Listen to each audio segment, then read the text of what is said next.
It's just it gives you a real sense of well-being, you know, sort of when you're out there close to these animals, because they are such a majestic animal. They've been around for so long, and to be out there with them and see them up close is something special, and not many people get to do.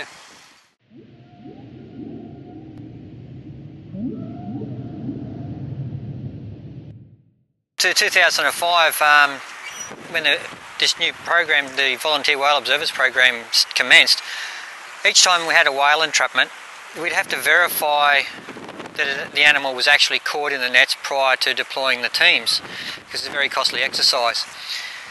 So that meant we'd have to send either our staff, or we'd rely on Gold Coast City Council lifeguards to generally confirm the entrapment. Now, with the southern half of the Gold Coast, around Coolangatta and Kirra, quite often in the afternoon after the lifeguards had left, we needed at least an hour to an hour and a half to get down there to verify that, which meant it was pretty well dark and unable to do anything. So to assist us in this matter, we created the new program. We enlisted the aid of the volunteers from the high-rises who lived adjacent to the nets. What we did was dropped some letters out to the management and asked if they thought there was anyone suitable, particularly semi-retired or retired people who wanted to participate as a volunteer.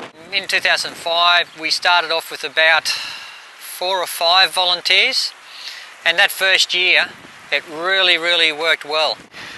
As part of that program, I'd go along and give them about an hour's training, hour and a half's training on certain things to look for, produce a small manual for them which contained photos of the nets and the gear, and showed what a net would look like without a whale caught in it and what one would with a whale caught in it. We'd also supply them with binoculars so that they could check the nets quite easily, and this was excellent because quite often we'd have the actual volunteers ringing us to say in the early mornings, saying, hey, there's an animal that has been trapped in a net. We would then organise our marine animal release teams, go down and release the animal alive.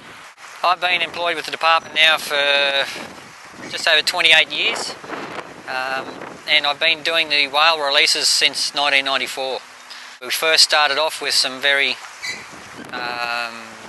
crude implements, dive knives and things like that attached to swimming pool poles, to today where we've got some fairly sophisticated equipment available to us for use.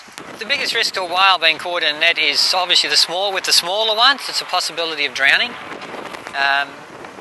The larger animals quite often can break free themselves. Sometimes that doesn't happen, and our main priority then is, once we arrive on scene, is to ensure that the animal can reach the surface and breathe.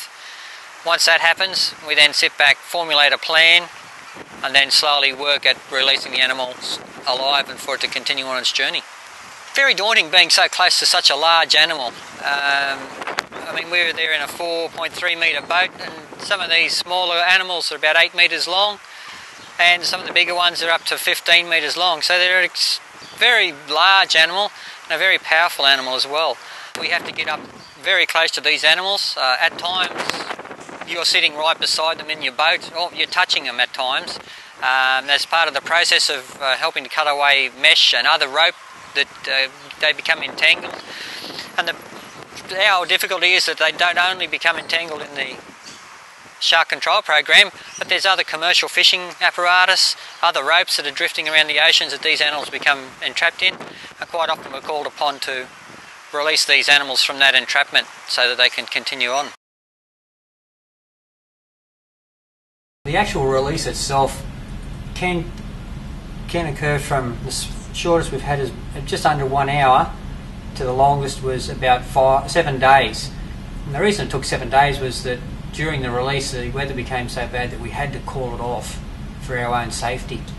And then we lost sight of the whale for a couple of days, and then it was re-sighted by fishermen off Yamba, and we were able to mount a release and rescue team to get going. We went down there and successfully released the whale about 8 nautical miles east of Yamba. So now we've got about 13 volunteers, and at the end of each season we usually give them a little small certificate of appreciation and also a luncheon.